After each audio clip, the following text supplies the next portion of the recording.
Don't be react, always be respond. आज हम discussion करने वाले हैं दी बिहेवियर गैप बुक से फाइनेंशियल प्लान क्यों बेकार हो जाता है।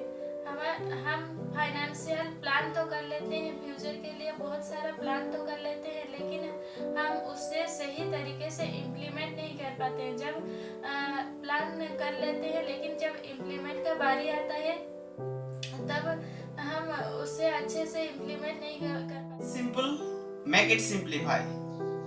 आज हम जो बात करने जा रहे हैं फाइनेंशियल प्लान हम लाइफ में जो बेकार क्यों हो जाता है। हम लाइफ में फाइनेंशियल प्लान करते हैं depends upon our theoretical base में, and there is a lot of difference between theoretical and practical. ठीक है, हम कोई बुक से सुन लेते हैं, कहाँ से भी हमको नॉलेज मिल जाता है, उसी का बेस में हम फाइनेंशियल प्लान कर लेते हैं, बट उसको इम्प्लीमेंट करना बहुत डिफरेंस हो जाता है।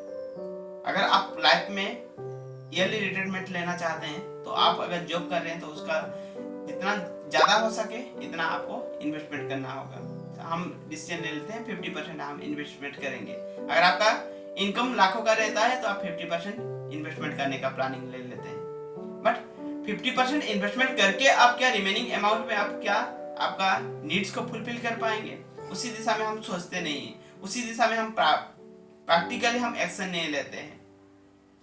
उसके लिए बहुत डिफरेंस होता है प्रैक्टिकली एंड थियोरेटिकली में।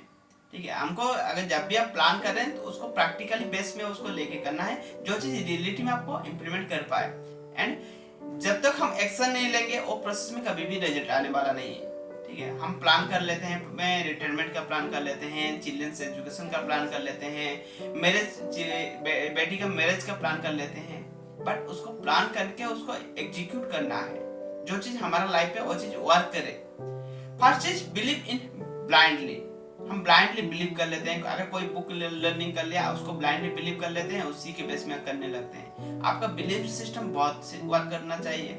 बिलीफ सिस्टम बहुत इंपॉर्टेंस होना चाहिए। जब तक आप चीज़ों कर रहे हैं, चीज़ों को सोच रहे हैं, बट आपका अगर बिलीव नहीं रहेगा और प्रोसेस में एंड उसको आप प्लान कर रहे हैं तो वो चीज़ आपका लाइफ में कभी भी एग्जीक्यूट होने वाला नहीं है। आप वो प्रोसेस में कभी एग्जीक्यूट कर भी नहीं पाएंगे क्योंकि आपका खुद के अंदर बिलीव नहीं है कि yes that things I can do in my life. और चीज़ आपको खुद के बारे में बताना चाहिए, that is most important things. And another one things is focus about the reality and the practically. आपको जब भी आप प्लान कर रहे हैं हमेशा प्रैक्टिकली एंड रियलिटी के बारे में आपको प्लान करना जरूरी है। एंड हमेशा जो हम प्लान करते हैं फ्यूचर के बारे में ही प्लान करते हैं, तो उसी को दिशा में आपको टारगेट में रख के उसी को लेके प्लान करना चाहिए। बट दिन पर दिन इन्फ्लुएंस रेट बढ़ रहा है, उसी को आपका नज़र में आपको रखना चाहिए। ठीक है, 4% influence rate, 4 to 6% influence rate बढ़ रहा है। अगर आप बैंक में डिपॉजिट करेंगे, बैंक में फिक्स डिपॉजिट रखेंगे तो उसमें आपका कितना परसेंटेज इंटरेस्ट आ रहा है, उससे आपको क्या बेनिफिट मिलने वाला है, आपका मनी रियलिटी में कितना ग्रो हो रहा है, वो सारा चीज़ को आपको प्रॉपर वे में प्लान करना चाहिए। एंड मनी अगर आपके पास है, you must take little risk. आपको तो थोड़ा रिस्क लेना ही पड़ेगा if you want to grow faster in your life. But वो रिस्क तभी वो चीज ओवरकम होगा whenever you will be make it proper learning. अगर वो चीज प्रॉपर लर्निंग के साथ जब आप इन्वेस्टमेंट करने लगेंगे और रिस्क भी आपका ओवरकम होने लगेगा एंड उसमें आप ज़्यादा रिटर्न आप गेन कर पाएं, आप फ्यूचर के लिए ज़्यादा रिजल्ट को प्रोड्यूस कर पाएं। उसके लिए स्टॉक मार्केट को आपको चूज करना है। स्टॉक मार्केट में आपका रिस्क होगा, उसको रिस्क को ओवरकम कैसे करेंगे, प्रॉपर लर्निंग के साथ करेंगे। और चीज़ लर्निंग आपको लेना पड़ेगा and always learn from others. आप दूसरे से आपको लर्निंग लेना है बट इम्प्लीमेंट टू योरसेल्फ। हमेशा आपको खुद को फॉलो करना है, दूसरों को कभी फॉलो नहीं करना है, ब्लाइंडली किसी को फॉलो नहीं करना है। ऑलवेज लर्न, उसका लर्निंग लेके आपको क्या चीजें लग रहा है उसी दिशा में। अगर आपको इतना एक्सपीरियंस नहीं है उसी दिशा में, छोटा छोटा आप एक्शन ले सकते हैं, उसमें आपको प्रॉपर नॉलेज लेना चाहिए। Then you will be invest in the big amount. आप बिग अमाउंट उसमें ज़्यादा अमाउंट के साथ रिस्क ले सकते हैं। तो that is the important things. And another one point क्या होता है हमारा लाइफ में, फीलिंग एंड इमोशन में आके हम बहुत सारा ऐसा गलती कर लेते हैं लाइफ में, जो चीज हमको नहीं करना चाहिए। हमको पता तो होता है बट आपको कितना भी पता होगा, आपके पास कितना भी नॉलेज होगा, वो चीज इमोशन के आगे छोटा पड़ जाता है।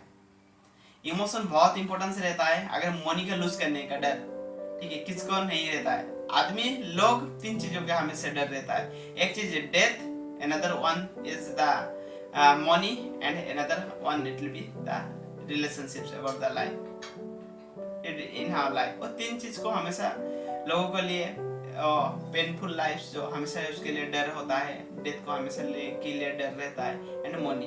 तो अगर हम मनी गंवाने का डर होता है, अगर कोई भी चीज़ हम इमोशनली ले लेते हैं, अगर कोई स्टॉक में आप इन्वेस्ट कर चुके हैं एंड अगर वो इन्वेस्ट अगर घट जाता है तो उसमें आपका फेयर आ जाता है, मेरा मनी लूज होने वाला है। तो अगर हमेशा अगर उसको लॉन्ग प्लानिंग के साथ प्रॉपर वे में करेंगे, प्रॉपर स्टॉक के साथ करेंगे, तो उसमें आपका ज़्यादा रिस्क रहने वाला नहीं है, बट आपको रिटर्न जरूर मिलेगा।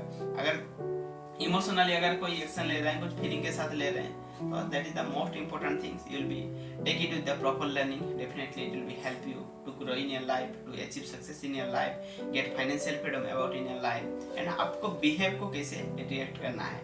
हम जो बुक आज डिस्कस किए हैं, the behave gap, behavioural gap हमारा कैसे होता है हमारा लाइफ में, हम उसको मनी को लेके, फाइनेंस को लेके, रिचनेस को लेके बिहेव कर रहे हैं हमारा लाइफ में, that things it will be work in our life. कल हम डिस्कशन करेंगे नेक्स्ट पॉइंट के बारे में, जो चीज हम बिहेवियरल को हम कैसे चेंज कर पाए एंड लाइफ में हम फाइनेंशियल फ्रीडम, सक्सेस, ग्रोथ, सारा चीज को हम अचीव कर पाए। So thank you to everyone and love and respect to everyone. Thank you to everyone and love and respect to everyone.